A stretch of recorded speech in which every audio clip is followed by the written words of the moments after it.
Hey everyone, my name is Dr. Ben Thompson. Today we have a special podcast episode with a medical doctor. What a treat, what an honor. Thank you, Dr. Jamie, for joining us. Please introduce yourself. Hi, my name is Jamie. I am a family doctor living and working in Northern California.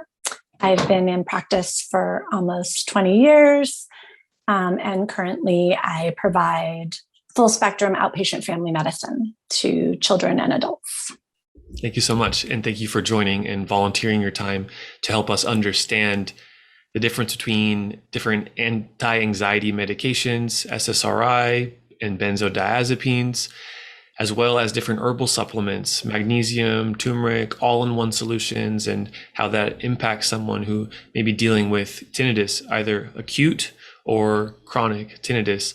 I'm going to pass it to you, Dr. Jamie. How do you typically counsel patients about the difference between different anxiety medications, and how does that relate to someone who has ringing in the ears? Great, thank you. So since I've learned from you, Dr. Ben, about tinnitus and really come to realize that the management of tinnitus is really about retraining our brain and our brain's reaction. It actually has a really interesting parallel with how we think about mild anxiety and depression for a lot of people.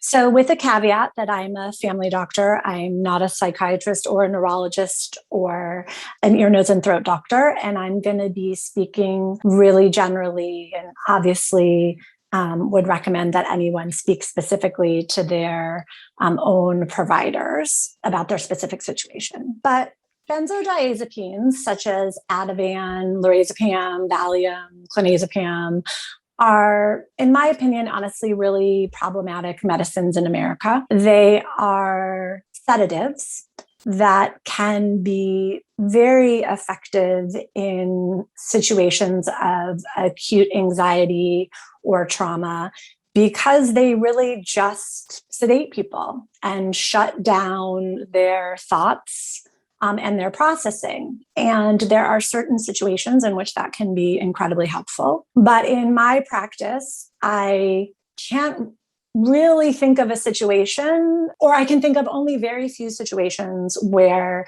the risks of long-term benzodiazepines outweigh the benefits. And that is because benzodiazepines have qualities of dependence and tolerance, which means that over time, people need more of them to get the same effect.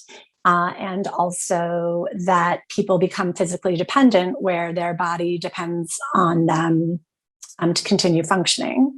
And because of that, they have a really narrow window of where they are helpful. They are also have very significant additive effects of sedation and respiratory depression in combination with opiates and alcohol. And so in America, they are implicated in a significant proportion of overdose deaths. So all of that being said, if we circle back to tinnitus, where once we've evaluated for potentially underlying physical causes, most people are really going to be working to take advantage of their brain's own innate power to kind of ignore some things and focus on other things. We really don't want to do anything that's going to hamper our brain's ability to do that. And taking that to the next level, certainly people who have tinnitus may have underlying anxiety or depression, or may be really anxious and depressed because it's pretty horrible to have tinnitus, especially when you first get it and are struggling with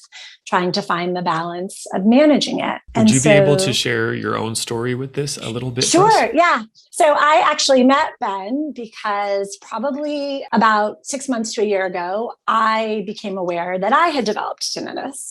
And it kind of crept up on me slowly until at some point I realized that there was just this incredibly loud screaming noise in my ears. So feel really actually, in addition to having talked about this probably not as sensitively as I should for the last 20 years, now having my own personal experience, I do feel really actually kind of comfortable and confident to share, to feel just a little bit more comfortable saying like, yes, this is really awful. I wish there was something we could do to turn it off.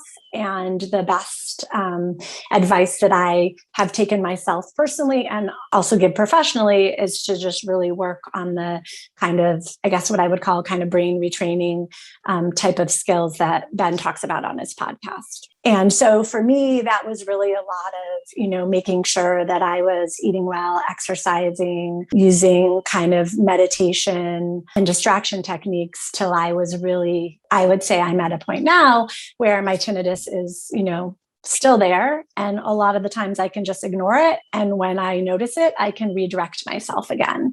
And that actually really is, an effective strategy to manage it. Because while it's still there, it doesn't bother me nearly as much. So circling back to SSRIs, SSRIs are a category of medicines that basically increase the amount of a neurotransmitter called serotonin in the synapses in your brain. And that has a connection with anxiety and depression and those medicines have become kind of the safest, most effective medicines that we have to help people manage anxiety and depression. And my very, I would say, kind of pragmatic explanation about that is that what all of these conditions have in common is that our sympathetic nervous system has gotten kind of overactivated. And so whatever is happening in our lives, in this case, tinnitus, our sympathetic nervous system is screaming, alert, alert, danger, danger, danger. And that's what that reaction is. And our job is to remind our brain that we're not in danger, which then allows us to be able to put the tinnitus back in its place where we're not having that huge emotional reaction to it. And that, I think, is the value of SSRIs, that they're a really important and generally safe and well-tolerated tool that I would say dial down that sympathetic nervous reaction for a lot of people and then allow them to practice all the skills that they need to do.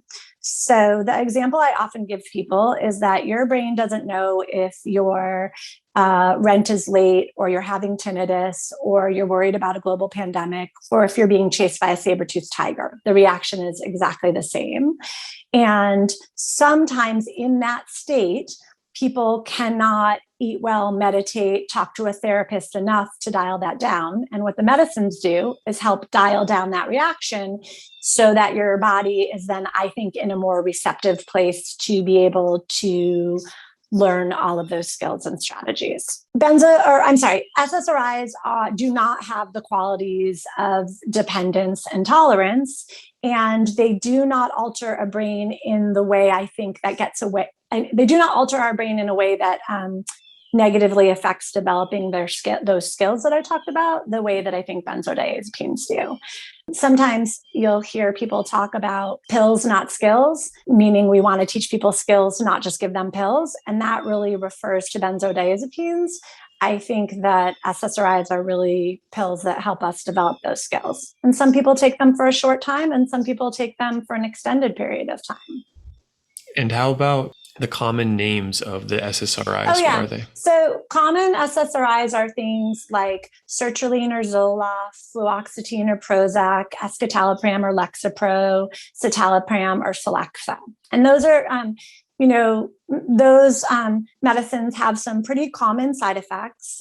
Some people gain weight, some people have sexual dysfunction, some people have specific reactions to them, dizziness, sedation, fatigue. But a lot of times with appropriate counseling from your practitioner and understanding of what to expect, most people in my experience tolerate them really, really well and find them to be incredibly helpful if they give them a try. Thank you, Dr. Jamie. That's very helpful. And how about for sleep? Because what we've learned through working with patients, our focus groups for tinnitus, and creating our services and offerings is that there's this urgent care phase of tinnitus when for some people it can become so intense, develop insomnia, anxiety, stress, loss of appetite, weight loss, typically within the first few weeks up to 2 or 3 months. We see that some of our patients are prescribed benzodiazepines to help regulate sleep, as well as other sleep medications. So how does that all come together in your eyes? Yeah. So again, I think that it's always really important to think about acute things and chronic things. And there are times where people just really need to sleep, right? Because the loss of sleep in itself is messing up their ability to process things. And again, benzodiazepines are honestly never my favorite. There's other medications, particularly there's a medication called trazodone that we feel is safer and can be effective in the short term. But yes, in the short term, sometimes people just do need support to reset their sleep cycle, and it may be that they need something. And the important thing, I think, is to recognize that there is no evidence that long-term use of medicines helps chronic insomnia. Really, the evidence supports that chronic insomnia is best treated by cognitive behavioral strategies geared toward insomnia. It's called CBT insomnia. So that doesn't mean that in the short term, a medication might not be helpful while you are, again, practicing those skills and learning. And honestly, I wish, like, chronic insomnia is a really challenging, problematic thing, and that for which I wish we had an easier solution. So again, I think, if people can understand what short-term means, be really safe with their use of medicines, and have a clear plan for what they're going to do to get off those medicines, then I think that may be the best option when people really need that. I'm finding this incredibly insightful and helpful. And for anyone who's listening to this recording on YouTube, please write in the comments right now, helpful.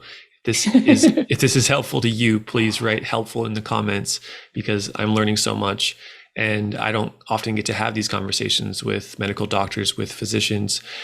Here's a question that patients ask me. Dr. Ben, but they ask our providers as well. Dr. Ben, I'm taking benzodiazepines for tinnitus, or I'm taking certain medications for tinnitus, and I don't want to be on it long term, but I need to develop better sleeping patterns. At what point can I start tapering off of it? I know this is individual and there's many factors that go into this, but what are some guidelines for how much time of getting good sleep on a medication would be enough generally to say, okay, now that you've developed this consistency, we can consider tapering off? That's a really good question. And I don't know that I have a great answer. I think that somewhere in the 2 to 4 week mark seems reasonable for someone to be working and developing other skills. I mean, there's just a lot of fear and anxiety about insomnia that is probably worth exploring a little bit, other than there's just a lot of like, I can't sleep. And that immediately starts this huge reaction. So doing a little bit of like, what's the worst thing can happen? Do I need to change my schedule a little bit? Can I really commit to a good sleep hygiene program? There's an amazing book called Why We Sleep by Dr. Matthew Walker. And there are a lot of things that people can do that really help their sleep. It's a little overwhelming if you really commit to it, but people have to really recognize that there are a lot of strategies. They're just going to have to do them, which I think can be hard. And the longer you've been on benzodiazepines, the slower and more carefully you need to taper off them. And that's something that people really need to do with a trained professional supporting them, because it can be very dangerous to stop taking those medicines suddenly. I think sometimes one of the most important things is just to tell your doctor, I do want to go off of these. Let's make a plan, and acknowledge that you're ready to do the work and maybe have a little bit of discomfort while you're making that transition. Absolutely. And then I also really encourage people, there's a website called Sleep Well. There's some very specific training and people who provide cognitive behavioral therapy for insomnia, which is really great evidence-based, non-pharmacologic strategies to support good sleep. That's excellent. I'll be learning that and educating our team of providers on that. It's invaluable. Thank you. Now, I want to transition into herbal supplements and, in your opinion, how this relates to someone's overall health who's going through a period of either acute or chronic tinnitus. So some common herbal supplements that may have some merit scientifically for other conditions, and I would love to hear your opinion on this: magnesium, turmeric, and then all-in-one tinnitus solutions where different companies are selling unregulated pill bottles full of natural vitamins, natural foods, putting them into a small pill and calling them pills for tinnitus. What's your opinion on all that? Okay. So number one, I don't have any specific training in naturopathy, complementary medicine, holistic medicine, or vitamins. But so much of what I've learned has been from my patients who are taking things and then me researching them. I would say overall in general, whether we're talking about over-the-counter cough and cold medicine or vitamins, I tend to recommend people focus on single ingredients rather than combinations. Because when you get combinations, you don't really know what's in it. And often you get suboptimal doses of lots of things. And then you also are not going to know which of those things is the thing that benefits you. So that generally is my bias. In terms of overall health, most people who have resources financially and otherwise to eat a well-balanced diet, I am not generally someone that recommends a multivitamin. I much prefer that people get their nutrients from food. And so I actually am a big fan of magnesium. I think it's a wonderful mineral that unless you are on medications or have a condition that your doctor says you shouldn't take it, is generally something I think that is well tolerated and has a whole host of benefits. So magnesium is actually really helpful for people who are constipated. It can be really helpful for people who are anxious and have trouble sleeping. It can be incredibly helpful for people who have general muscle pain and especially leg cramps and that type of like nighttime Charlie horse leg cramps. And so I do recommend magnesium in that context. Magnesium comes bound with different things, and those things seem to, in my experience, regulate a lot of the gastrointestinal side effects. So magnesium citrate is a laxative, which may be helpful for you. And chelated magnesium or magnesium glycinate, I think it seems to be have the less side effects. You know, our understanding of tinnitus, I think to date, is that it's not like there is a specific mineral or vitamin or enzyme or chemical that needs to replete to make it better. So separate from that, if there's something that overall helps your body feel better, helps you feel less anxious, helps you sleep better, improves your pain, which we all know that when we're in pain, everything feels worse. So in that context, I think magnesium can be really wonderful. Thank you for that. And how about the all-in-one solutions? You mentioned that typically it's not something you recommend because it's hard to know what part of this helped me. And when I'm reading through the ingredients list, as I've been making reviews of these products, I'm thinking, okay, in my healthy diet, I probably hit most of these, if not all of them. Any other advice on herbal supplements and how, talk us through, in your opinion, what does an herbal supplement for tinnitus represent? Because to me, it may represent an easy way out, or that this is a quick and easy problem to fix.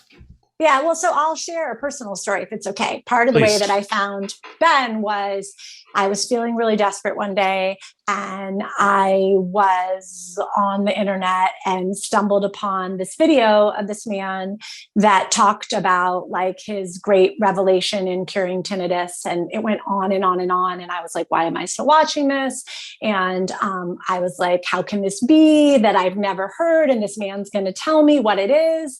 And in the end, it was some proprietary like form of like vitamins and minerals and like chemicals and words I couldn't understand that he was trying to convince me to buy, which was super disappointing and sad. And not only did I feel a little bit gullible for even having fallen for it, I also felt really angry because I didn't believe then, and only with more research and talking with you, I don't think that there is an herb or a supplement or some sort of confusingly named chemical that's going to fix people's tinnitus. So I feel like if there's a supplement that's safe and that you've, reviewed with your provider and made sure it doesn't interact and made sure it's coming from, a reputable source so there's no contamination, if you're taking that because your goal is to help you overall feel better and be able to practice all of the self-care that you're going to need to do to help your tinnitus, that's wonderful. If you're taking it because you think it's going to make your tinnitus disappear, then I think that, that feels like maybe you're wasting your money. And I would want to try to encourage you to talk with someone about a different perspective. Generally what I tell people is, right, if something's safe and it's not problematic for you, buy a bottle and try it. Come up with some objective way that you can pay attention to whether it's helping you. And I'll explain that in a minute. And then if after, if you take the bottle or you take it for a couple months and feel like it's objectively improved your life, great. And if it hasn't, then, I would probably recommend that you spend your money elsewhere. Thank you, Dr. Jamie. That's very good. You've been giving some amazing advice, questions of which I've even felt like I've hit roadblocks on when I'm counseling patients. And that's why managing tinnitus is really a team approach. So I'm happy we can collaborate.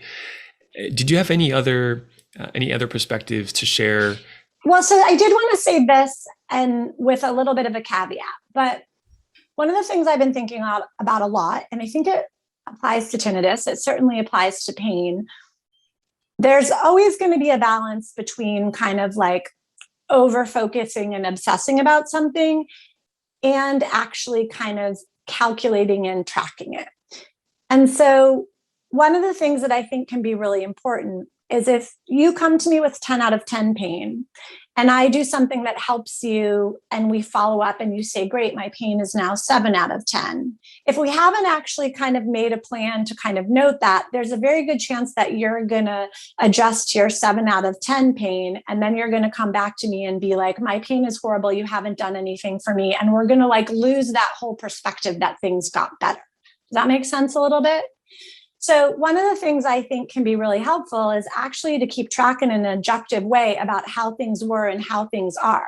Not so that you can obsess about it, because again, I know my tinnitus is never going to go away, but like I'm able to look and say like, even something like, wow, there were 5 hours today that I didn't notice it. Or I drove in the car, which is usually a huge trigger for me, and I didn't have tinnitus today, and that's a win. And that way I have actually some more objective markers to actually check if things I'm doing are helping, but also a little bit of a positive reframe. Because to me, sometimes the positive reframe is I had 5 hours free, as opposed to like, wow, I still had it for, 19 hours, if that makes sense. Absolutely. That makes definite sense. That finding that balance is key. Too far of constantly tracking, constantly monitoring, keeping a journal morning, afternoon, and evening. What is my level? That can be getting closer to diminishing returns and potentially harmful. Whereas if we want to make progress with anything, we have to put some attention to it. So each person gets to find that middle ground, and it is best done with someone on the other side, a professional, to keep the course headed in the right direction.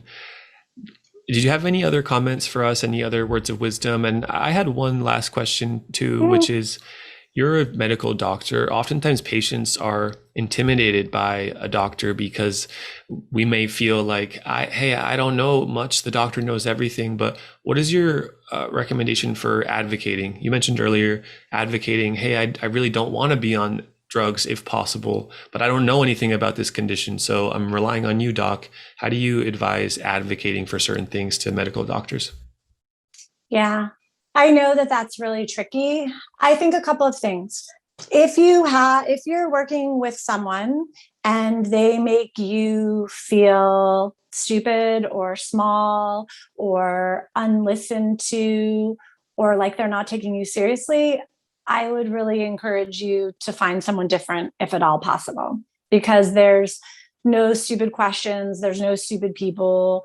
It can be challenging sometimes for professionals, I think, to remind themselves that things that they deal with multiple times per day are new things for each person. One of the things I constantly remind myself is like, this may be the 17th person I've talked to today with a cold, but for this person, this is their first experience of this cold. So that's my first caveat. My second one is like, I think sometimes like you just have to like try to push yourself. And if you need another person to be there with you, that can be really helpful to just like ask the question, why am I taking this? How will I know if it's working? How will I know if it's not working? What are my other options?